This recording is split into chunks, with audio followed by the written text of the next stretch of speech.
हम कर रहे हैं comprehensive course on world history and आज हमारा 17th लेक्चर है। एंड 17th लेक्चर होने का मतलब है इससे पहले 1 2 3 करते करते हमने टोटल 16 लेक्चर्स कर लिए हैं।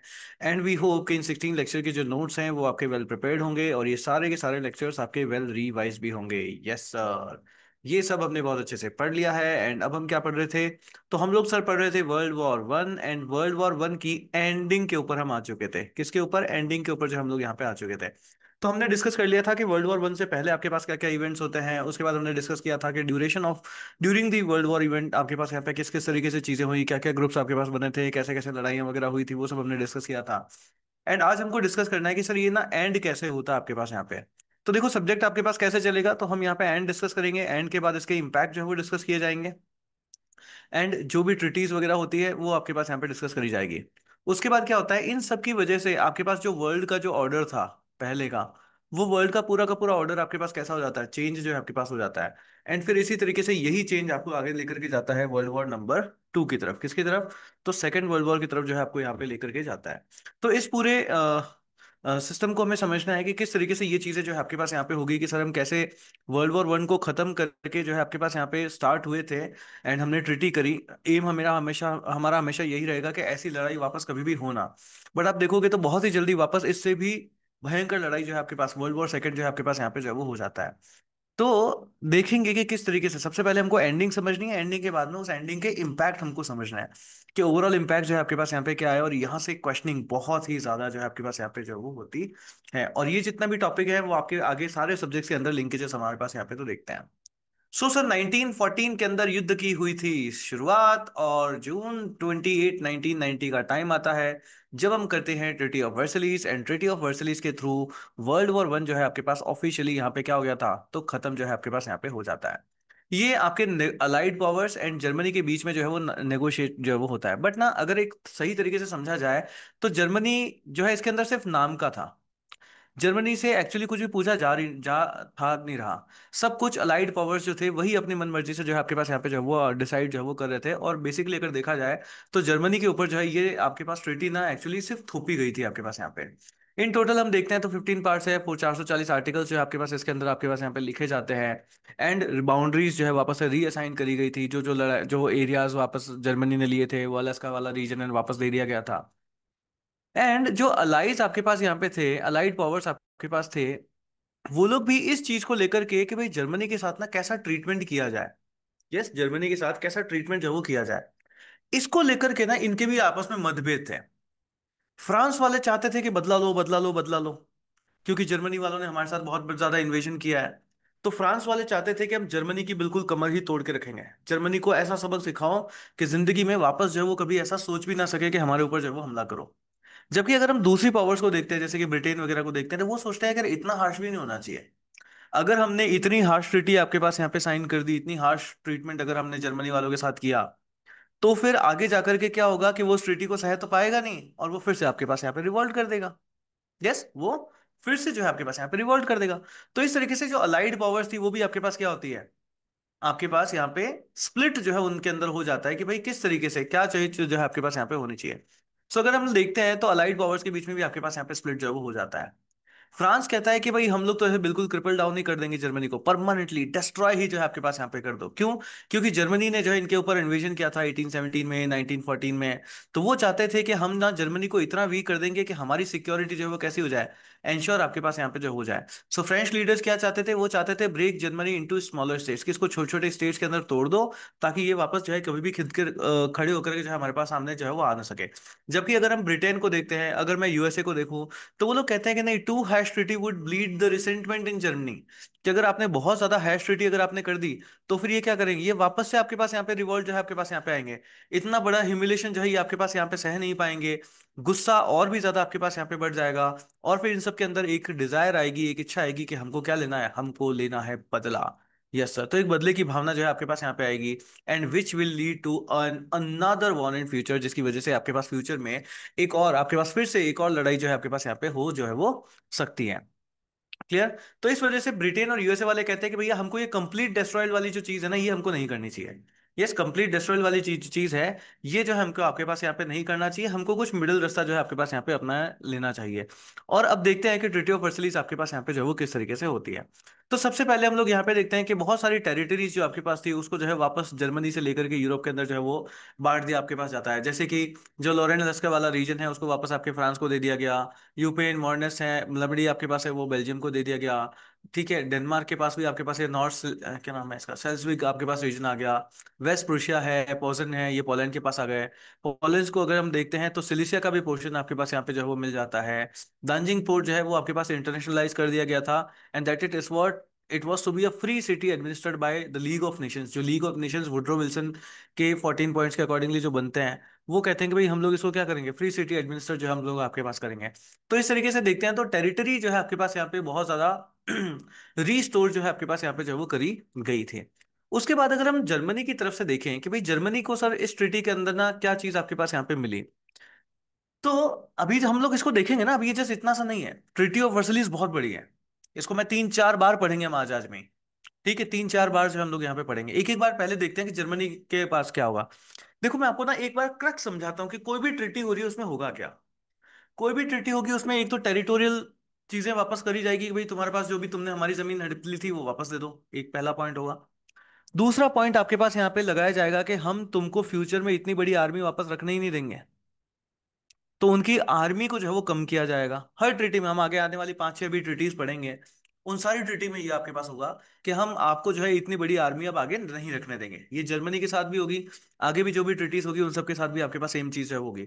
और तीसरी चीज आपके पास यहाँ पे होगी कि आपको वॉर इंडेमनिटी देनी पड़ेगी, उसके ऊपर फाइन जो है वो लगाया जाएगा कि इस लड़ाई का जितना भी भार है अब वो जो है वो आपके ऊपर सहना जो है वो पड़ेगा। ट्रीटी ऑफ वर्सलिस के थ्रू आपके पास जर्मनी के ऊपर भी बहुत ही बड़ा वॉर इंडेमनिटी आपके पास यहाँ पे लड़ाई गई थी। कि इस वॉर रिपेयरमेंट के नाम के ऊपर जर्मनी से बहुत ही भयंकर पैसा जो है यहाँ पर वसूला आपके पास यहाँ पे जाता है। तो समझते हैं कि सर जर्मनी के लिए आपके पास यहाँ पे क्या क्या चीजें जो हुई। जर्मनी को बोला गया कि आप एट मैक्सिमम सिर्फ 1 लाख ट्रूप्स है ना, सैनिक जो है आपके पास यहाँ पे रख सकते हो। टैंक नहीं रख सकते, आर्मर्ड कार्स नहीं रख सकते, मिलिट्री एयरक्राफ्ट नहीं रख सकते, सबमरीन रख सकते हो नहीं सर वो भी नहीं रख सकते। बोला तुम मैक्सिमम 6 बैटलशिप जो है अपने पास यहाँ पे जो है वो रख सकते हो। बाकी सारी की सारी जो आपकी नेवी है उसको ब्रिटेन जो है आपके पास यहाँ पे कैप्चर जो है वो कर लेगा।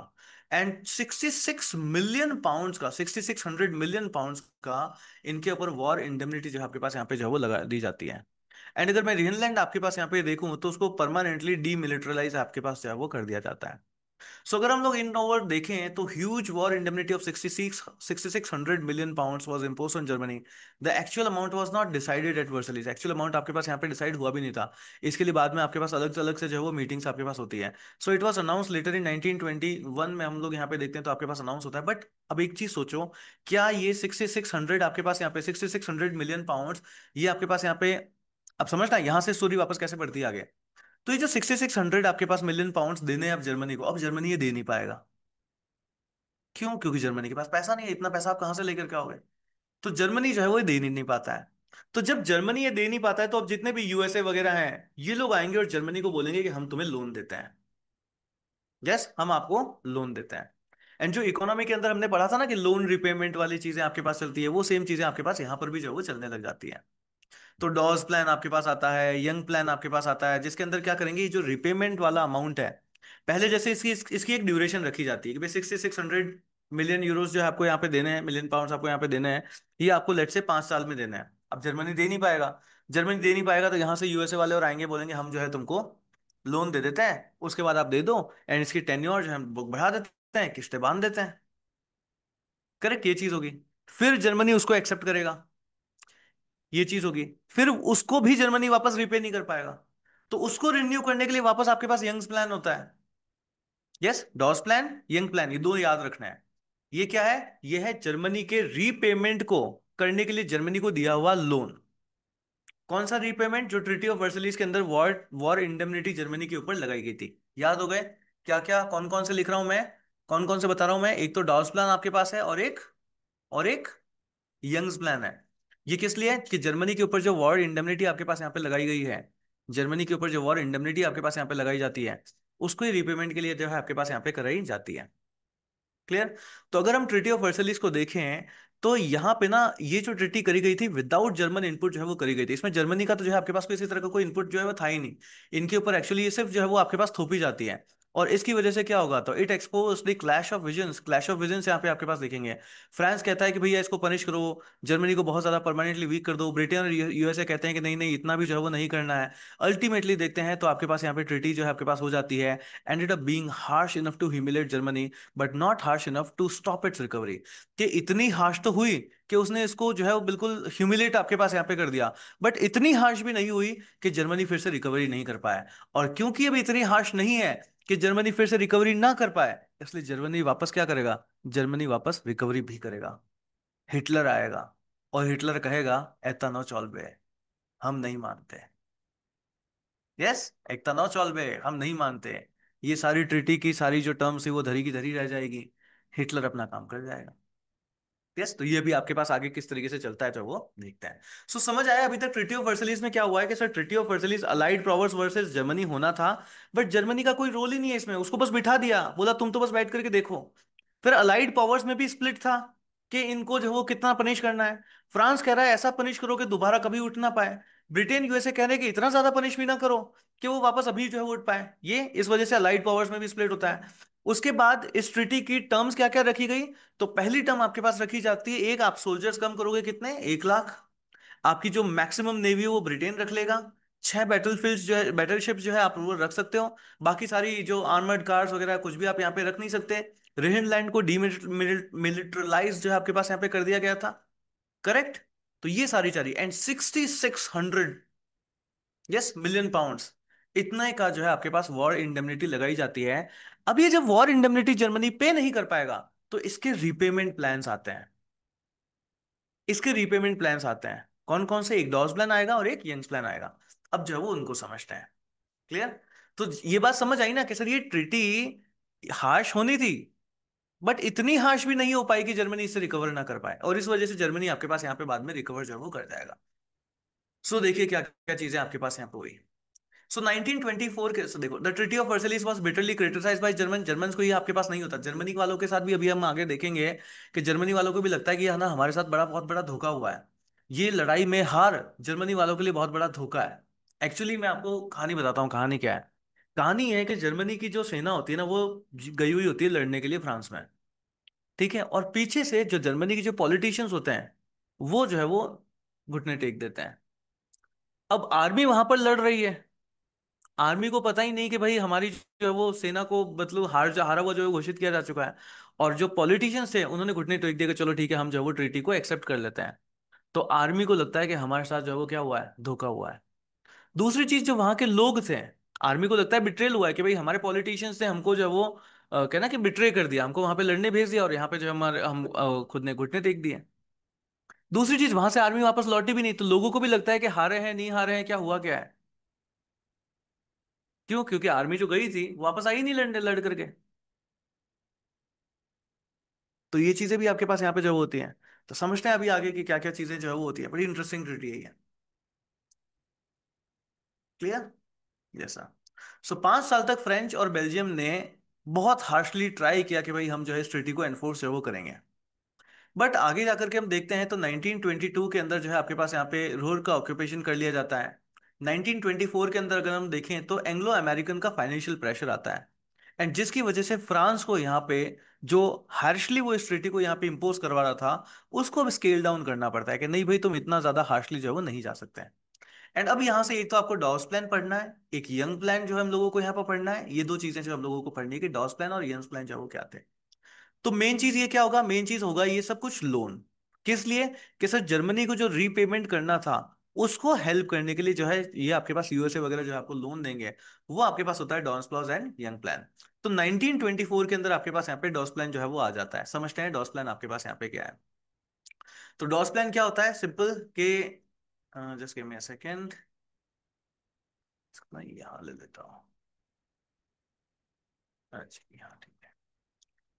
तो डॉस प्लान आपके पास यहाँ पे क्या है कि यूएसए ने जो है इसको आपके पास यहाँ पे प्रिपेयर किया था किस लिए, रीशेड्यूल एंड ईज जर्मनीज रिपेयरेशन, कि जर्मनी को जो रिपेयर कर जो पेयर के लिए रिपेयरमेंट के लिए जो पैसा देना है, जो वॉर इंडेमनिटी का पैसा देना है, उसको हम क्या कर देंगे, उसको रीशेड्यूल करेंगे। मतलब जब कभी भी अगर आप लोगों ने इकोनॉमी पढ़ रखी है तो लोन के अंदर जब रिकवरी नहीं होती है तब उसके रीपेमेंट प्लान्स आते हैं। रीपेमेंट प्लान में हमेशा क्या कर दी जाती है, तो उसकी ईएमआई का जो टेन्योर होता है वो बढ़ा दिया जाता है, और किस्त जो है वो कम कर दी जाती है। ये हमेशा आपके पास यहाँ पे चीजें होती हैं। बट अगर आप देखोगे तो इसका फायदा क्या है, इसका फायदा ये है कि जो लोन दे रहा है ना, उसको लंबे समय तक अभी ईएमआई मिलेगी, तो एक्चुअल में यहाँ पे और ज्यादा पेमेंट उनके पास यहाँ पे जो है वो आ जाता है।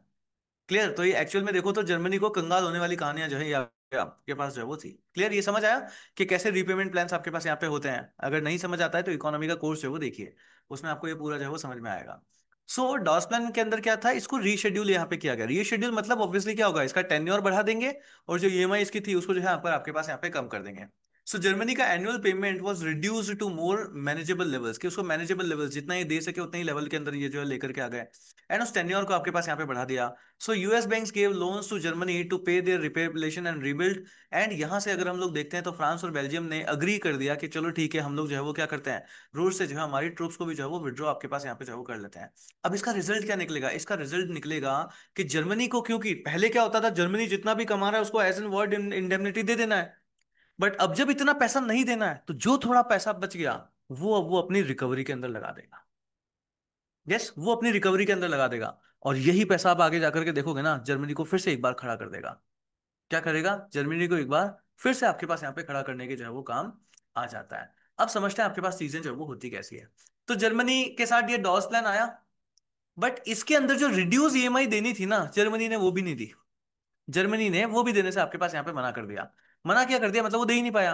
जब दे नहीं पाया तो फिर से क्योंकि इन लोगों जो जो पावरफुल स्टेट्स हैं उनको तो पैसा लेना है, तो वो कहते हैं चलो भैया हम तुमको क्या करते हैं, एक नया प्लान देते हैं, यंग प्लान। क्या करते हैं, एक नया प्लान देते हैं, यंग प्लान। यंग प्लान के अंदर आपके पास 1929 के अंदर ये आपके पास अग्रीमेंट होता है। एंड इसने क्या किया, जर्मनी की बर्डन को आपके पास यहाँ पे और ज्यादा कम जो है वो कर दिया। It reduce the total reparation of 132 billion gold marks, जो 132 बिलियन गोल्ड मार्क थे, इसको रिड्यूस करके 112 बिलियन ही जो आपके पास यहाँ पे कर दिया गया। और इसको भी देना कब है, 59 ईयर्स में देना है, मतलब 1988 तक जो है आपके पास यहाँ पे देना है। तो जर्मनी को बहुत लंबा टाइम फ्रेम यहाँ पे आपके पास मिल गया, और जो एनुअल पेमेंट मिल करना था वो भी आपके पास यहाँ पे जो वो कम करने मिल गया। तो जर्मनी बहुत खुश हुआ। दूसरे देश भी खुश हुए कि वाह, यंग प्लान दे दिया, अब हमको खूब लंबे समय तक पैसा जो है वो आता जाएगा। बट ये किसने देखा था 1934 में, ये तो वापस सेकेंड वर्ल्ड वॉर कर लेंगे। यस, कि आगे जाकर के ये तो वापस सेकेंड वर्ल्ड वॉर हो जाएगा आपके पास यहाँ पे। जब रीपेमेंट कम हो गया ना, तो जितना भी अब पैसा बचेगा, जर्मनी फिर से रीबिल्ड के अंदर लगाएगा। वो जो कहता है ना कि आपको अपने इनर डेवलपमेंट के अंदर इन्वेस्टमेंट जरूर करना चाहिए, Germany did that. Otherwise Germany destroy हो चुका होता। बट जर्मनी को जैसे ही मौका मिला, उसने वो पैसा अपने अंदर सेल्फ इन्वेस्ट किया, है ना, अपने सेल्फ डेवलपमेंट के अंदर उसने जो है वो इन्वेस्ट किया। और जब सेल्फ डेवलपमेंट के अंदर इन्वेस्ट किया, तो आप देखो ना कि कितने लोगों ने उसको बिल्कुल तोड़ने की कोशिश करी थी, बट वो फिर से उभर करके आएगा।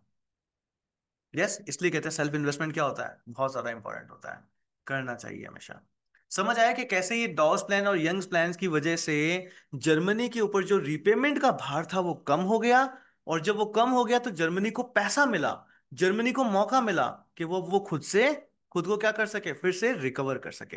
Clear? Dawes plan and Young plan, ये दो प्लान जो है वो याद रखना है। डन? चलिए सर, गुड वन। तो ये चीज जो है आपके पास यहाँ पे जो है वो होती है। उसके बाद आगे जाकर के आप देखते हो तो जो है 1929 के अंदर ग्रेट डिप्रेशन आपके पास यहाँ पे जो आ जाता है। वॉल स्ट्रीट जो है वो पूरी की पूरी आपके पास यहाँ पे कोलैप्स हो जाती है। एंड जो यूएसए ने लोन्स जो दिए थे जर्मनी को, अब वो खत बंद हो जाते हैं। यूएसए कहते हैं भैया अब हम जो है तुमको और ज्यादा लोन जो है वो दे नहीं पाएंगे। अब जर्मनी को ने आपको लोन देने बंद कर दिए। जर्मनी कह रहा है हम तो लोन से ही तो तुमको पैसा दे रहे थे, तुम अगर हमको लोन नहीं दोगे तो हम तुमको पैसा कहाँ से देंगे, कोई पैसा नहीं है, खत्म बात। सो जर्मनी की बैंक भी क्रैश कर गई, अनएम्प्लॉयमेंट आपके पास यहाँ पे बहुत से हो चुका। एंड जर्मनी आगे पेमेंट ही नहीं कर पाई। बोले तुम ट्रीटी के थ्रू भले कितना ही पैसा जो है वो बोल दो कि इतना पैसा देना है, इतना पैसा देना है, जब है ही नहीं मेरे पास तो मैं दूं कहां से? और जब है ही नहीं तुम्हारे पास तो तुम लोगे कहां से? और इसीलिए 1932 में जाते ही देखते हो तो ये जो रिपेरेशन का जो पेमेंट इनको करना था, वो आपके पास पूरा का पूरा कैंसिल ही जो है वो कर दिया जाता है। तो ल्यूजेन कॉन्फ्रेंस आपके पास होती है 1932 के अंदर। कौन सी कॉन्फ्रेंस, प्लीज नाम याद रखना, ल्यूजेन कॉन्फ्रेंस। यस, ये कॉन्फ्रेंस आपके पास होती है, और इस कॉन्फ्रेंस के थ्रू ये रीपेमेंट का जो प्लान था इसको कैंसिल आपके पास यहाँ पे जो है वो कर दिया जाता है। सर जर्मनी खुश हो गया, यस, जर्मनी को मजा आ गया। जो ईएमआई चुकानी थी, कोई पैसा नहीं देना, कोई पैसा, कुछ पैसा जो है आपके पास यहाँ पे नहीं देना। तो ट्रिटी ऑफ वर्सलिस के थ्रू जो जर्मनी की इकोनॉमिकली कमर तोड़ने की कोशिश करी गई थी, नहीं तोड़ पाए। यस, एंड जर्मनी को क्या मिल गया? लोन मिले थे बाहर से, और उस पैसे को अपने इन्वेस्टमेंट के अंदर, आपने अपने सेल्फ डेवलपमेंट के अंदर उसने लगाया, जर्मनी राइज कर जाएगा। यस। सो ये कहता है ना कि अगर आपका बुरा टाइम चल रहा है ना, चुपचाप से बैठ जाओ। अलाइड पावर्स ने उनके ऊपर बहुत प्रेशर करके उनको तोड़ने की कोशिश करी, चुपचाप बैठा रहा जर्मनी, सहता गया सब कुछ। जैसे ही मौका मिला ना, उसने सेल्फ डेवलपमेंट स्टार्ट किया। एंड स्टार्ट करेगा तो क्या करेगा? वापस खड़ा हो जाएगा। यस, वापस खड़ा हो जाएगा आपके पास यहाँ पे। तो यही चीज जो है आपके पास यहाँ पे हो जाती है। सो आई होप ये सारी चीजें आपको समझ में आई होगी कि कैसे रिपेरेशन वाली चीजें आपके पास यहाँ पे जो है वो पूरी की पूरी जो है आपके पास यहाँ पे खत्म जो है वो हो जाती है। सो अब समझते हैं कि sir how the things change again, कि चीजें ना वापस आपके पास है जो है वो है, बदली जो है आपके पास यहाँ पे कैसे है। तो जर्मनी ना धीरे धीरे आपके पास यहाँ पे ट्रीटी ऑफ वर्सलिस की जो पॉइंट्स थे उसको ना धीरे धीरे जर्मनी ने ब्रेक करना स्टार्ट कर दिया, है ना। कि सर पेमेंट लेना देना है, बोले हम नहीं दे रहे हैं। ईएमआई देनी है, बोले हम नहीं दे रहे हैं। तो वर्ल्ड वॉर वन के एंड में जो ट्रिटी ऑफ वर्सलिस थी उसके थ्रू जर्मनी के ऊपर क्या क्या बोला गया था कि आपको डिसआर्म करना है, टेरिटरी को लूज करना है, और रिपेरेशन का जो है पैसा आपको यहाँ पे देना है। बट जर्मनी ने थोड़े दिन तक तो ये सब किया, उसके बाद इन सब के लिए जो है आपके पास यहाँ पे क्या कर दिया? मना कर दिया। सो इन 1920 Germany already begin secretly वॉलेटिंग disarmament provision, है ना। सीक्रेटली उन्होंने क्या कर दिया? अपने आर्म्स, अपने अम्यूनिशन जो है वापस बिल्डिंग, वेपन्स बिल्डिंग करना स्टार्ट कर दिया। सोल्जर्स को ट्रेनिंग देना उन्होंने जो है वो स्टार्ट कर दिया। 1935 के अंदर अगर आप देखते हो तो हिटलर आ गया। हिटलर ने तो ओपनली बोल दिया कि हम जो है इस ट्रीटी को नहीं मानता, मैं नहीं मानता, हम नहीं सहता। यस, 1935 में हिटलर आपके पास खुद से डायरेक्टली मना कर देता है कि मैं जो है उस ट्रीटी को आपके पास यहाँ पे नहीं मानता।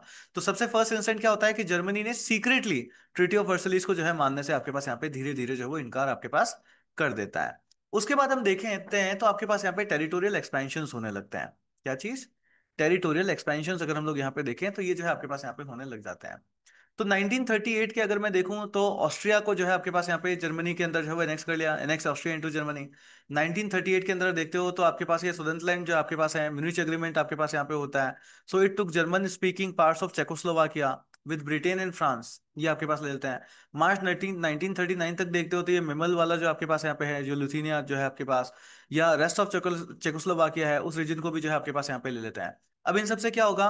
तो वेस्टर्न पावर्स जो आपके पास है, ब्रिटेन एंड फ्रांस, इनको अपीसमेंट जो है वो मिलती है, दे अपीसमेंट जो है वो, they allowed Hitler's move hoping that it will avoid war.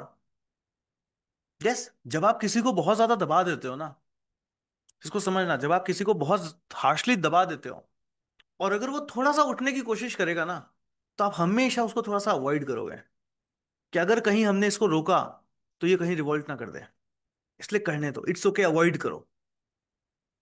Yes, France ने, ब्रिटेन ने, इन्होंने हार्शली अप्लाई करने की कोशिश करी थी, ट्रीटी ऑफ वर्साइज लगा थी। अब हिटलर जब थोड़ा थोड़ा थोड़ा थोड़ा थोड़ा करने लगा ना, तो इन लोगों ने बोला चलो कोई बात नहीं, करने दो, अगर रोका तो कहीं फिर से लड़ाई ना हो जाए, तो कहीं फिर से लड़ाई ना हो जाए। क्योंकि लड़ाई का खर्चा जो इनको लेना था वो तो मिला नहीं, अपना तो खर्चा दे करके बैठे हैं ये। यस, अपना तो खर्चा दे करके बैठे हैं, तो उनको डर है कि भैया फिर से लड़ाई हमको नहीं चाहिए, फिर से लड़ाई हमको नहीं चाहिए। तो ये चीज आपके पास यहाँ पे जो है वो हो जाती है। सो वेस्टर्न पावर्स अनदर वॉर को, कि एक वापस से लड़ाई ना हो सके उसको अवॉइड करने के लिए, ये क्या करते हैं? हिटलर के मूव्स को होने देते हैं कि चलो ठीक है, हिटलर कर रहा है ना, करने दो करने दो करने दो करने दो। थर्ड आप देखते हो पोलैंड का किस्सा। तो 1 सितंबर 1930 में हिटलर ने पोलैंड के ऊपर आपके पास यहाँ पे अटैक कर दिया, और ये लैंड भी जो है क्या कर दिया? जर्मनी के फ्रंटियर के अंदर आपके पास यहाँ पे इंक्लूड जो कर देता है। And this was the trigger for the world war second. यही जो आपके पास क्या करेगा? वर्ल्ड वॉर सेकेंड के लिए जो है आपके पास यहाँ पे ट्रिगरिंग इवेंट जो है वो बन जाता है। वर्ल्ड वॉर सेकंड के बाद में हम लोग देखेंगे ना, तो ये क्या करते हैं, वो कहते हैं ना कि हिस्ट्री से लर्न करना चाहिए। तो वर्ल्ड वॉर सेकंड के अंदर हम लोग देखेंगे कि जब यहाँ पर वापस अब आपके पास ये ब्रिटेन, यूएसए वगैरह जब ट्रीटी करेंगे ना, तो ये जो अवॉइड करेंगे इस मिस्टेक्स को जो कि वर्सलिस के अंदर आपके पास यहाँ पे करी गई। सर वर्सलिस के अंदर इतनी ज्यादा क्या करी गई कि जो हैवी रिपेरेशन वगैरह जो आपने पेमेंट लगाया था, ये उसको यहाँ पर आपके पास यहाँ पे कम करेंगे। After World War 1, instead of crushing Germany again, the West decided to rebuild it, कि ये जर्मनी को फिर से बनाने की जो है वो कोशिश करेंगे। तो ये ना इन्होंने आपके पास वर्ल्ड वॉर 2 के बाद ना एक लर्निंग ली होती है। तो मतलब वर्ल्ड वॉर 2 के बाद की लर्निंग नहीं है, ट्रिटी ऑफ वर्सलिस से इन्होंने सीखा कि ट्रिटी ऑफ वर्सलिस के अंदर जब हमने बहुत ज्यादा हार्श हो गए थे, हमने सोचा था कि जर्मनी को तोड़ दें, तो क्योंकि हमने तोड़ने की सोची थी, इस वजह से वो फिर से खड़ा हो गया। तो इस वजह से अब ये क्या करेंगे, अब ये उसको जब वापस जब ट्रीटी करेंगे उस टाइम में वर्ल्ड वॉर 2 के बाद में, तो उसको रीबिल्ड करने का प्लान करेंगे, कि उसमें इन्वेस्ट करने का प्लान करेंगे, ताकि अब जब जब ये पावर्स जर्मनी के अंदर इन्वेस्ट करेगी, तो अब क्या वहां के लोग वापस वॉर होने देंगे क्या? बताओ। वहां के लोग अब नहीं होने देंगे। पहले तो क्या था, उनके ऊपर इम्पोजिशन था, तो वो कहते ना मरता क्या नहीं करता, इसलिए वो फिर से लड़ा। यस, इस वजह से वो आपके पास फिर से जो है वो लड़ने लग जाता है। तो ये चीज जो है आपके पास होती है। आगे समझते हैं क्या चीज है, आगे समझते हैं। अब समझते हैं कि सर ये ट्रिटी के आपके पास क्या क्या इम्पैक्ट्स जो है होते हैं। तो फिजिकल इम्पैक्ट्स आपके पास आते हैं, फाइनेंशियल इम्पैक्ट्स आते हैं, पॉलिटिकल इम्पैक्ट्स आते हैं, एंड अदर इम्पैक्ट्स भी अगर हम लोग यहाँ पे देखते हैं, तो बहुत सारे इम्पैक्ट्स जो है वो देखने को मिलते हैं। समझते हैं क्या क्या टेरिटोरियल। हम लोग देखें तो टेरिटोरियल लॉसेस, तो यूरोप को कितनी टेरिटरीज आपके पास यहाँ पे जो है वो दी। तो जो ये अल्जेक लोरेंट वाला जो रीजन था, ये आपके पास वापस फ्रांस को जो है वो दे दिया जाता है। शेल्विज वाला रीजन आपके पास डेनमार्क को दे दिया जाता है। अगर हम लोग देखें तो Russian Empire after World War 1, several new nations, छोटे छोटे जो है नेशंस आपके पास यहाँ पे जो बने थे, कहाँ से, ओल्ड ऑस्ट्रो हंगेरियन एम्पायर से, जर्मन से, यहाँ से निकल करके आपके पास जो है वो आ जाते हैं। जैसे पोलैंड आपके पास आ गया, चेकोस्लोवाकिया आ गया, लूथनिया आ गया, लताविया आ गया, एस्टोनिया आ गया, फिनलैंड आ गया। तो छोटे छोटे ऐसे ना बहुत सारे देश आपके पास यहाँ पे जो है वो बनने ने जो है वो लग जाते हैं। उसके बाद आप यहाँ पे देखते हो, तो ओवरसीज भी अगर हम लोग देखें ना, तो यहाँ पर भी आपके पास कॉलोनीज बनने लगी। ऑल द जर्मनी की जो भी आपके पास कॉलोनी थी, अफ्रीका में, एशिया में, और जो पैसिफिक एरिया में जो जो थी, वो सारी इनसे ले ली जाती है। And they were given independence, इनको इंडिपेंडेंस नहीं दिया गया, इनको लीग ऑफ नेशंस के अंदर रख दिया गया। ये जो वुड्रो विल्सन की लीग ऑफ नेशंस बनते हैं, उसके अंदर ना इनके अंदर जो है आपके पास यहाँ पे रख जो है वो दिया जाता है। नेक्स्ट समझते हैं कि सर पॉलिटिकल कंसिक्वेंसेस आपके पास यहाँ पे जो है वो क्या क्या आएंगे। अब ना पॉलिटिकल कंसिक्वेंसेस, इसको ना बहुत सही से जो है वो समझना। देखो क्या हुआ था कि जब ट्रिटी ऑफ वर्सलिस करी गई, तो जर्मनी की उस टाइम में जो प्रेजेंट गवर्नमेंट थी, उन्होंने उसको एक्सेप्ट करने से मना कर दिया। यस, कि हम तो जो है वो क्या करते हैं, हम तो जो है इसको एक्सेप्ट नहीं करते हैं। एंड उन्होंने ट्रिटी ऑफ, यहाँ पे सरकार जो जो सिपाही हैं वो तो वहां पे लड़ रहे हैं, और यहाँ की सरकार ने क्या कर दिया, उसको एक्सेप्ट करने से मना कर दिया, और उन्होंने सबने जो है रिजाइन कर दिया।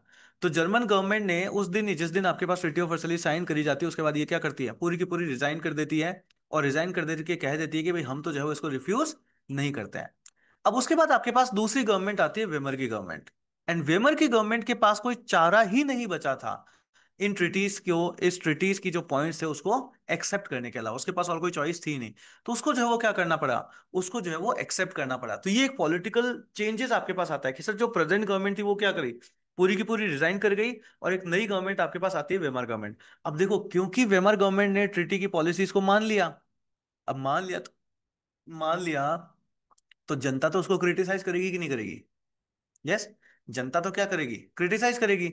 और जनता हमेशा यही मानेगी कि भाई इन लोगों ने हमारी पीठ के ऊपर छुरा घोंप दिया, कि इतनी बड़ी ट्रिटी जो है वो क्या कर ली, इन्होंने मान ली।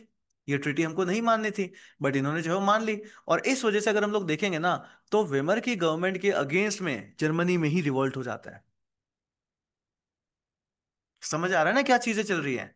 यस, थोड़ा कॉम्प्लिकेटेड समझो, समझो। ट्रिटी ऑफ वर्सलिस हुई, हम पॉलिटिकल इंपैक्ट्स को समझ रहे हैं। तो उस टाइम में जो योद्धा लोग हैं, जो सोल्जर्स हैं, वो तो फ्रांस में और वगैरह लड़ने गए हुए दूर दूर। यहाँ पे जो उनकी गवर्नमेंट है, जर्मनी की गवर्नमेंट, उनके साथ ट्रिटी साइन होनी है। तो उनके साथ बड़ी हैश ट्रिटी है, उनके पास कोई चॉइस भी नहीं है कि वो माने ना माने क्या करें। तो उन्होंने बोला आपको जो पॉइंट रखने हैं रखो, हम तो रिजाइन करते हैं। और जर्मनी की गवर्नमेंट ने रिजाइन कर दिया। जब जर्मनी की गवर्नमेंट ने रिजाइन कर दिया, तो उसके बाद नई गवर्नमेंट आपके पास आती है, वेमर की गवर्नमेंट। उसके पास कोई चॉइस ही नहीं बची थी, rather than to sign it and accept it. अब उन्होंने एक्सेप्ट कर लिया। अब इसकी दो चीजें हैं, कोई तो ये सोचे कि यार इसके पास चारा ही नहीं था, क्या करता, इस वजह से साइन करना पड़ गया। यस, कोई तो ये सोचेगा।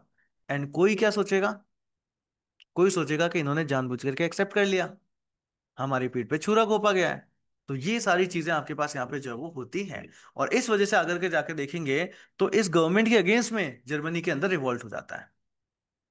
क्लियर, जर्मनी के अंदर ही हम यहाँ पे जो है आपके पास रिवोल्ट जो है वो हो जाता है। समझते हैं किस तरीके से चीजें आपके पास यहाँ पे जो है वो चलती हैं। So German government reaction, When the treaty was presented in 1919, the German government of the day resigned। जो उस टाइम की प्रेजेंट गवर्नमेंट थी उसने रिजाइन कर दिया, रिफ्यूजिंग टू साइन इट, कि भैया हम तो जो है उसको साइन नहीं करते हैं। नई गवर्नमेंट जो आपके पास आती है Weimar Republic, they had no real choice than to sign it, कि इसको जो है वो साइन करना पड़ेगा। दूसरी चीज को माना जाता है कि एक स्टैब इन द बैक है, पीठ में छुरा घुपा वाली बात है। क्यों? क्योंकि बहुत सारे जर्मन्स ने ये बात एक्सेप्ट ही नहीं कर पाए कि भाई उनकी आर्मी आर्मी जो है वो यहाँ पे हार गई है। यस, क्यों? क्योंकि German troops were still on the France soil, कि वो हमारी जो जनता है, हमारी जो सैनिक है, वो तो अभी भी वहां पर है आपके पास। उनको वापस अभी तक यहाँ पे जो है लाया ही नहीं गया है। एंड जो जो जनरल लुडेनॉफ आपके पास यहाँ पे थे, जिन्होंने टोटल वॉर का और आपके पास कंसेप्ट दिया था, उन्होंने क्या कहा? उन्होंने इस आइडिया को स्प्रेड कर दिया कि हम तो लड़ रहे थे, हम तो लड़ रहे थे वीरता से, मगर हमारी पीठ में छुरा घोंप दिया गया है। किसने घोंपा ये? हमारी सरकार ने, हमारी सरकार ने।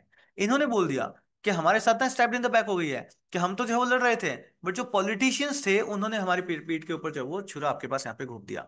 तो जो सोल्जर्स थे उनको बिट्रेयल लगा कि यार हमारे साथ ना धोखाधड़ी हो गई, और इन्होंने पॉलिटिशियंस को जो है वो ब्लेम कर दिया कि आपने जो है वो सरेंडर किया है, आर्मी ने सरेंडर आपके पास यहाँ पे नहीं किया। अब देखो, आर्मी का सरेंडर और पॉलिटिशियन का सरेंडर समझते हो ना? जब बांग्लादेश को हम लोगों ने पाकिस्तान से छुड़वाया था, उस टाइम में आर्मी का सरेंडर आपने देखा था कि आर्मी ने सरेंडर कर दिया। बट यहाँ पे आर्मी आर्मी सरेंडर नहीं कर रही है, यहाँ पे पॉलिटिशियन सरेंडर कर गया।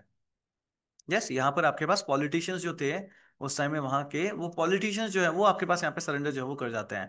और this myth became very powerful and eroded faith in democracy, कि जर्मनी के अंदर जो डेमोक्रेसी की फेथ थी उसको ही यहाँ पे क्या कर दिया? खत्म जो है आपके पास यहाँ पे कर दिया गया। अब जब डेमोक्रेसी की फेथ ही आपके पास यहाँ पे खत्म कर दी गई है, तो ये जो रिपब्लिक का आइडिया है वो कैसा होगा? काफी ज्यादा वीक होगा। और यहाँ पे अपराइजिंग्स होगी कि नहीं होगी? सर बिल्कुल ज्यादा अपराइजिंग आपके पास यहाँ पे जो वो होगी।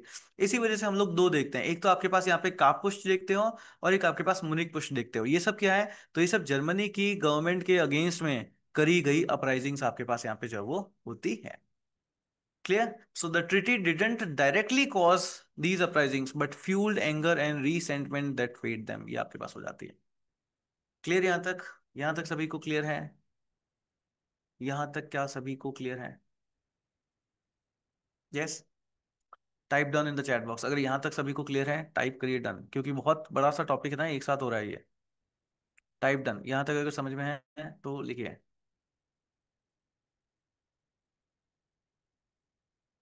Done, Manohar done, Ashutosh Bhardwaj done, Tarang Gidwani, Shita Goyal done done done done done. चलिए, good one good one good one good one good one good one. Manish को हमने क्लासेस अटेंड करने से मना कर दिया था, बट आज मनीष वापस ज्वाइन कर रहा है। अब मनीष ज्वाइन कर रहा है तो आई कैन अंडरस्टैंड कि उनको जो है लिंक्स जो है वो कौन दे रहा है। अब या तो उनको भी क्लासेस से बाहर जाना है ना? या तो उनको भी क्लासेस से बाहर जाना है। ठीक है, मनीष को क्लासेस ज्वाइन करने से पहले दीज आर माई क्लासेस, तो उनको जो है परमिशन लेनी चाहिए कि सर मैं अब जो है वापस एक बार ज्वाइन कर लूँ क्या क्लासेस? यस, यस और नो? मुझे याद रहता है भाई हमने किसको बाहर किया है किसको नहीं किया है। ठीक है, हेडफोन वाले मनीष। चलिए, एनीवेज आगे जो है वो समझते हैं कि आगे आपके पास यहाँ पे किस तरीके से चीजें जो है वो होती हैं। सो नेक्स्ट आपके पास यहाँ पे आता है कि जर्मनी का isolation in Europe, Germany is isolation in Europe. Treaty of Versailles के थ्रू ये कोशिश करी गई थी कि जर्मनी को हम आइसोलेट कर देंगे। जिस जर्मनी को हम आइसोलेट कर देंगे। So the treaty made Germany a political outcast in the West, feared distrust and by the Britain and France, excluded from international diplomacy। इनको इंटरनेशनल डिप्लोमेसी भी जो है बाहर रखा गया। दिस मीन जर्मनी क्या होगा आपके पास यहाँ पे? आइसोलेटेड जो है वो इसको रखने की आपके पास कोशिश करी जाती है। बट हिस्टोरियंस का ऐसा मानना है कि क्या ये टोटल आइसोलेशन था क्या? क्या ये टोटल आइसोलेशन था क्या सर? क्यों? क्योंकि पीछे से ना इनकी एक ट्रीटी हो जाती है, रापेलो। 1922 में सोवियत यूनियन के साथ जर्मनी की ट्रीटी हो गई, बोला हम तुम्हारे दोस्त हैं, डरने की जरूरत नहीं है। ट्रीटी ऑफ रेपेलो हो जाती है, लोगों को पता ही नहीं चलता है ना? फ्रांस ने, ब्रिटेन ने खूब कोशिश कर ली कि इनको अकेले थकेले रखेंगे जर्मनी को, पर पीछे से खेला हो गया, पता ही नहीं चलता। इंटरनेशनल रिलेशंस ऐसे ही चलता है पूरा, कब कौन किसके साथ दोस्ती कर ले, कब कौन किसके साथ दगा कर ले, कुछ पता नहीं चलता। यस। तो पीछे से सोवियत यूनियन जाता है और वो उसके साथ दोस्ती का हाथ बढ़ा देता है। यस। रीपेमेंट करना था, वहां पे डॉस प्लान और यंग प्लान आ रहे हैं, पैसों की दिक्कत नहीं है, बढ़िया है, हम अपने इन्वेस्टमेंट में लगा रहे हैं। यस, इधर से रशिया ने आ गया और सोवियत यूनियन आ गया और उन्होंने दोस्ती का हाथ बढ़ा दिया। जर्मनी के मजे ही मजे। यस, लोगों को लग रहा है कि हम इनके साथ हार्श ट्रीटमेंट कर रहे हैं, और वो कह रहे हैं, जर्मनी वाले कह रहे हैं, तुम सोचते रहो कि हाँ हाँ हमारे साथ बुरा हो रहा है, जर्मनी अपने मजे कर रहा है। यस। ये चीज जो है आपके पास यहाँ पे चलती है। सो ये प्लीज ध्यान रखना, ट्रिटी ऑफ रेपेलो आपके पास यहाँ पे हो जाती है, किस किस के बीच में? जर्मनी एंड सोवियत यूनियन के हम लोग जो है वो फ्रेंडली रिलेशन जो है वो बना करके रखेंगे, इकोनॉमिक कोऑपरेशन करेंगे और साथ साथ मिलिट्री कोऑपरेशन भी करेंगे। Sir military cooperation, yes military cooperation भी करेंगे। सर ये तो दगा है जो कुछ भी है, पर ये है, यहाँ पे मिलिट्री कोऑपरेशन की भी बात जो है आपके पास यहाँ पे करी गई। नई नई कंट्रीज है आपके पास ईस्टर्न यूरोप के अंदर, जैसे पोलैंड है, चेकोस्लोवाकिया है, बाल्टिक स्टेट्स हैं। इनको भी चाहिए था कि हम तो छोटे छोटे हैं, कल को हमको कोई भी आके खा जाएगा, तो हमको एक बड़े भैया का साथ चाहिए। बोले बड़ा भैया कौन? जर्मनी। तो इनको चाहिए था कि हमारे साथ कोई स्ट्रांग इकोनॉमिक पार्टनर होना चाहिए, जर्मनी ने बोला हम, मैं वो रोल प्ले करूंगा तुम्हारे लिए। तो देख रहे हो ना कि 1919 में ट्रीटी हुई, 1922 में ही खेल होना स्टार्ट हो गया वापस से। 1919 में आपके पास ट्रीटी होती है, 1922 तक में तो आपके पास वापस खेला होना स्टार्ट हो गया। 1920, यस 1922 तक तो आपके पास वापस, आवाज आ रही नहीं आ रही? आवाज आ रही? यस। या उस टाइम में आपके पास यहाँ पे वापस खेला होना जो है वो स्टार्ट हो जाता है। तो ये याद रखना है कि sir treaty of Rapallo, treaty of Rapallo के थ्रू क्या हुआ था? सोवियत यूनियन ने जर्मनी से दोस्ती कर ली, बोला हम तुम्हारे साथ लिया, इकोनॉमिक ग्रोथ में भी साथ देंगे और मिलिट्री में भी कोऑपरेट करेंगे। नई नई कंट्रीज थी, उनको लगता था कि हमारे साथ कोई स्ट्रांग इकोनॉमिक जो देश जो है वो होना चाहिए, तो जर्मनी जो है वो रोल प्ले कर सकता था। जर्मनी ने उस मौके को भुनाया और उन सबको अपने साथ यहाँ पर आपके पास यहाँ पे ले लिया। तो इस तरीके से हम लोग देखते हैं कि फिर से ग्रुपिंग जो है आपके पास यहाँ पे बनना जो है वो स्टार्ट हो गया। तो ये तो ना एक ट्रीटी थी, ये तो एक ट्रीटी थी। बट जो वर्ल्ड वॉर 1 था वो बहुत सारे फ्रंट्स के ऊपर लड़ा गया था, एंड उन सब के बीच में भी आपके पास बहुत सारी ट्रीटीज जो है वो होती हैं। अब हम समझते हैं कि वो ट्रीटीज आपके पास क्या क्या चीजें जो है वो रही। ट्रीटी ऑफ वर्सलिस क्लियर है सभी को? सही, यस और नो?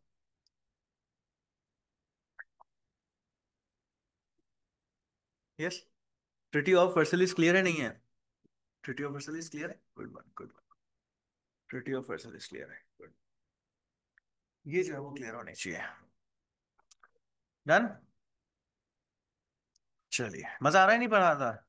आज तक ट्रीटी ऑफ वर्सलिस को पढ़ा था क्या कितने ने? इतना सारा लोग यही पढ़ते हैं sir, treaty of Versailles, Germany के साथ हर्ष ट्रीटमेंट, उसके बाद हिटलर आ गया, आगे चलो। बहुत सारे पॉइंट्स हैं, बहुत सारे पॉइंट्स हैं। जब तक ये समझ नहीं आता तब तक चीजें समझ ही नहीं आती बाकी पूरी। कितने एंगल से देखा है हमने ट्रीटी ऑफ वर्सलिस को? पहले उसके पॉइंट्स देखे, फिर जब इम्प्लीमेंट हो रहा है तब देखा कि सर जर्मनी को कोई मौका ही नहीं मिला आपके पास, वहां की सरकार रिजाइन कर देती है। ये वाले पॉइंट्स आधे लोगों को कहीं पढ़ने को ही नहीं मिलते हैं। क्लियर? सो क्या कहते हैं कि यूपीएससी के लिए पढ़ो तो सही से पढ़ो, वरना मत पढ़ो। ये ध्यान रखना, यूपीएससी के लिए पढ़ना है तो सही से पढ़ना है, वरना नहीं पढ़ना है। सो अब समझते हैं सर इसके अलावा और कौन कौन सी ट्रिटीज आपके पास यहाँ पे जो हुई। पहली ट्रिटी आपके पास एक होती है जिसको बोलते हैं Treaty of Saint Germain, Saint Germain. फिर आपके पास होती है ट्रिटी ऑफ ट्रियानन, फिर न्यूएली होती है, ट्रिटी ऑफ सेवरस होती है, और फिर ट्रिटी ऑफ लुजैन होती है। ट्रिटी ऑफ सेवरस जो है आपके पास ये फेल हो जाएगी, जब ये फेल होगी तो इसका रिन्यूअल होता है ट्रिटी ऑफ लुजैन, ये ध्यान रखना। ठीक है? ठीक है। चलिए सर समझते हैं, एक एक करके समझते हैं। सबसे पहले देखते हैं आपके पास यहाँ पे Treaty of Saint Germain, Treaty of Saint Germain. अब देखो, इन सब ट्रिटीज में आपको याद क्या क्या रखना है समझना। इन सब ट्रिटीज में आपको याद क्या क्या रखना है? सबसे पहले पार्टीज इन्वॉल्व, किसके बीच में ये ट्रिटीज हो रही है, और उसके बाद होगा क्या सब में? होगा सब में सेम है, टेरिटरीज रिस्टोर कर ली जाएगी, आपको सेना कम रखनी है, और आपके ऊपर वॉर इंडेमनिटी लगाई जाएगी। क्लियर? सबके साथ यही होगा। डन, सबके साथ यही जो है वो होगा। समझते हैं क्या क्या हो रहा है। सो ट्रीटी ऑफ सेंट जर्मन किस किस के बीच में हो रही है? ये अलाइड पावर्स एंड ऑस्ट्रिया के बीच में, पहला पॉइंट। सितंबर 10 1919 में हुआ, किस किस के बीच में? अलाइड पावर्स के बीच में हुआ, एंड ऑस्ट्रिया के बीच में। अलाइड पावर्स एंड ऑस्ट्रिया, इन दोनों के बीच में जो वो होता है। अब इसके इम्पैक्ट क्या क्या है? सबसे पहला, जो ऑस्ट्रो हंगेरियन एम्पायर चल रहा था उसको इन्होंने एंड कर दिया, डिसॉल्व कर दिया। सो इस ट्रीटी के थ्रू आपके पास यहाँ पे ऑस्ट्रो हंगेरियन एम्पायर जो है वो खत्म हो जाता है। ऑस्ट्रिया ने सिग्निफिकेंट टेरिटरी को लूज करना पड़ा, नए नए देश यहां से बन करके आएंगे। कौन कौन से? चेकोस्लोवाकिया बन के आएगा, युगोस्लाविया बन के आएगा, पोलैंड बन करके आएगा। ये सब आपके पास ऑस्ट्रो हंगेरियन एम्पायर से जो है वो निकल करके आते हैं। फिर ऑस्ट्रिया की जो मिलिट्री की साइज थी उसको छोटा कर दिया गया, बोले सिर्फ 30,000 सैनिक होने चाहिए, इससे ज्यादा सैनिक आपके पास यहाँ पे नहीं होने चाहिए। यस, सिर्फ 30,000 सैनिक जो है वो होने चाहिए, इसके ज्यादा होने नहीं होने चाहिए। फिर दूसरी चीज, तुम जर्मनी के साथ दोस्ती नहीं कर सकते वापस। जर्मनी के साथ किसी तरह की कोई भी दोस्ती, कोई रिश्ता जो है आप यहाँ पे नहीं रख सकते हैं। एंड पे रिपेरेशन, कि जो पैसा है जो आपको यहाँ पे जो है वो देना पड़ेगा, पैसा जो है वो देना पड़ेगा। अब देखो इसका इम्पैक्ट क्या है, इसका इम्पैक्ट क्या है? इसका इम्पैक्ट क्या है कि देखो ऑस्ट्रिया को तो आपने तोड़ दिया और उसको बोल दिया कि तुम जर्मनी के साथ वापस दोस्ती नहीं करोगे। बट ये जो छोटे छोटे देश बने हैं इनको भी तो बड़े भैया चाहिए, इनको भी तो बड़े भैया चाहिए। इनके बड़े भैया कौन बनेंगे? जर्मनी। तो बात तो वहीं रह गई कि नहीं रह गई? बात तो वहीं रह गई। यस, बात वहीं रह गई आपके पास। इस तरीके से डेप्थ में जो है वो समझना होता है। सो अगर हम इसके इम्पैक्ट देखें तो सर ये ट्रीटी का कोई मतलब निकला नहीं, बात वहीं रह गई आपके पास। नेक्स्ट आपके पास आती है ट्रीटी ऑफ त्रेनॉन।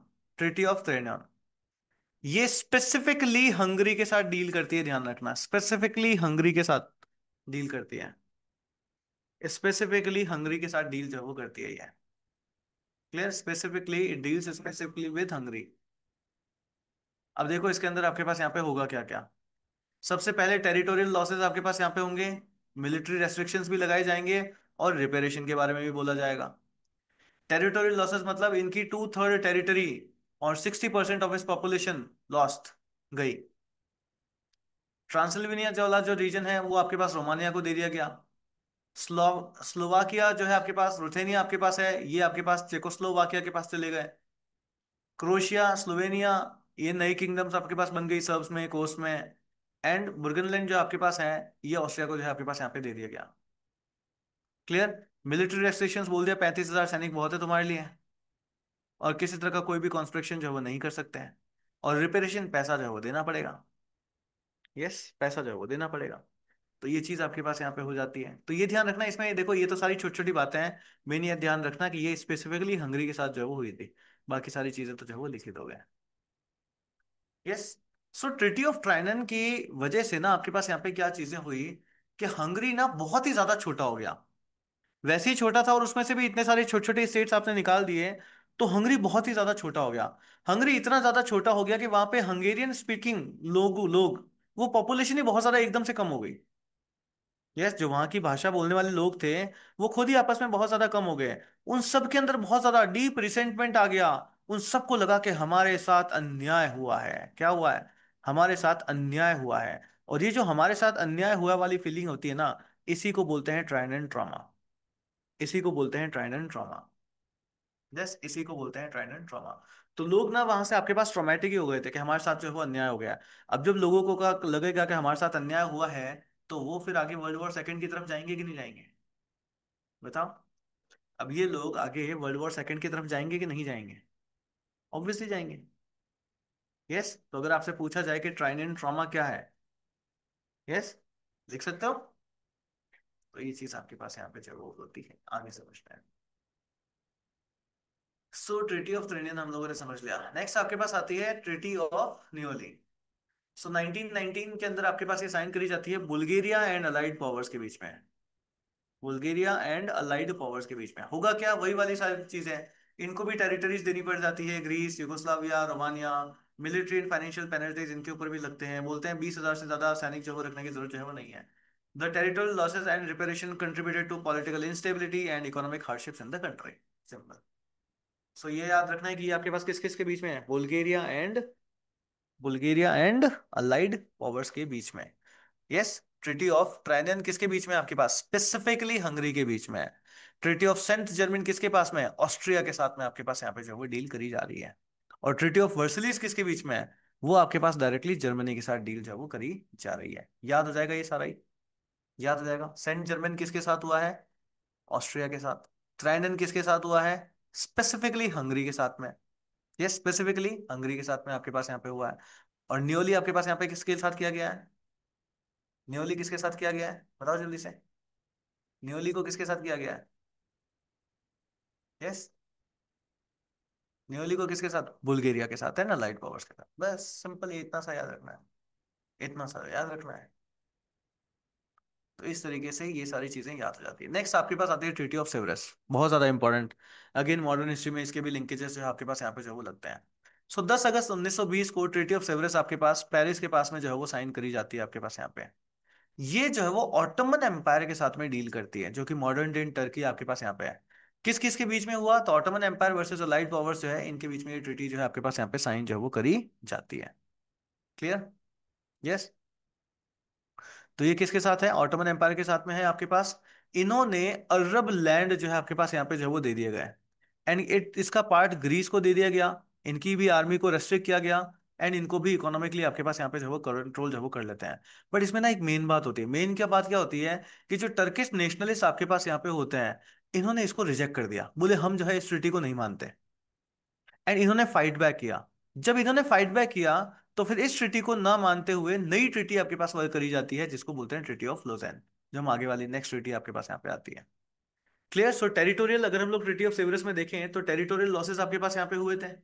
अरब लैंड्स आपके पास यहाँ पे है, जैसे कि इराक है, सीरिया है, पैलेस्टीन है, जॉर्डन है, ये जो है वो दे दिए जाते हैं आपके पास यहाँ पे। अर्मेनिया अगर हम लोग देखें तो इसको इंडिपेंडेंट स्टेट जो है बना दिया गया था। कुर्दिस्तान को देखते हो तो इसको बोला गया था कि हम तुमको जो है वो ऑटोनॉमी दे देंगे। ये आपके पास सरना आपके पास है, थ्रेस आपके पास है, ये ग्रीस को दे दिए गए थे आपके पास यहाँ पे। तो टेरिटोरियल लॉसेस होते हैं। मिलिट्री के लिए बोला गया तो बोला गया कि भाई 50,000 आदमी आपको रखना है। नेवी जो है तुम्हारे पास बिल्कुल रेस्ट्रिक्ट में जो वो रही जाएगी, और एयरफोर्स तो जो है बात ही नहीं करनी है इसकी तुमको। इकोनॉमिक रेस्ट्रिक्शंस तो भाई कैपिचुलेशन जो है आपके पास यहाँ पे कर दिया गया था। Special privileges for European powers in Ottoman lands में जो है आपके पास कर दिया गया था ये।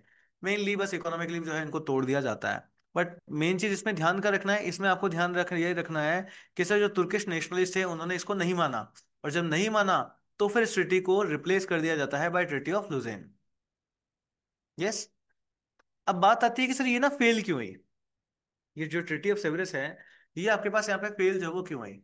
तो ये फेल होने के पीछे सबसे मेन रीजन आपके पास होता है मुस्तफा कमेल का। ये कहते हैं भाई हम नहीं मानते, हम जो है नहीं मानते, और हम नहीं मानते और हम ना डिक्लेयर कर देते हैं तुर्किश वॉर ऑफ इंडिपेंडेंस। तो इन्होंने इस ट्रीटी की बातों को ना मानते हुए Turkish Turkish war of independence आपके पास घोषित कर दिया जाता है। नेशनलिस्ट ने जो है वो ग्रीक को डिफीट कर दिया, अलाइड फोर्सेस एंड ऑस्ट्रेलिया को। एंड अगर आप देखते हो तो इस तरीके से ये ट्रीटी कैसी हो जाती है, फेल जो है आपके पास यहाँ पे हो जाती है। फिर हम आप देखते हो तो ट्रीटी ऑफ सेवरस थी, ये फेल हो जाती है, और इसके बाद में आपके पास नेक्स्ट ट्रीटी आती है which is treaty of Lausanne. Treaty of Lausanne, इन्होंने क्या किया, तो इन्होंने रिकॉग्नाइज किया आपके पास sovereignty and republic of the Turkey. And most harsh terms of Sevres जो थे उन सबको रिवर्स जो है आपके पास यहाँ पे कर लिया जाता है। क्लियर?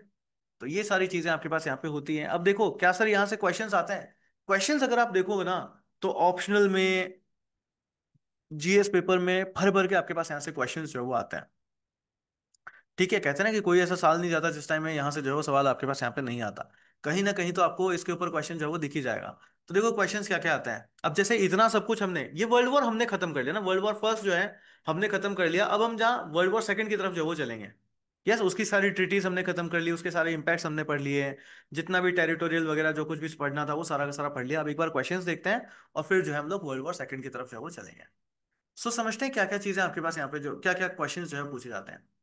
सो पहले देखो, how far is it correct to say that the First World War was fought essentially for the preservation of the balance of power. Yes और नो कर सकते हैं इस क्वेश्चन को आंसर, बिल्कुल कर सकते हैं sir. To what extent can Germany be held responsible for causing the two world wars, discuss critically. अब देखो वर्ल्ड वॉर वन के अंदर, ये 2015 का क्वेश्चन था, वर्ल्ड वॉर वन के अंदर जो जर्मनी का रोल है वो तो हमको समझ में आ गया, वो तो जो हमको यहाँ पे समझ में आ गया।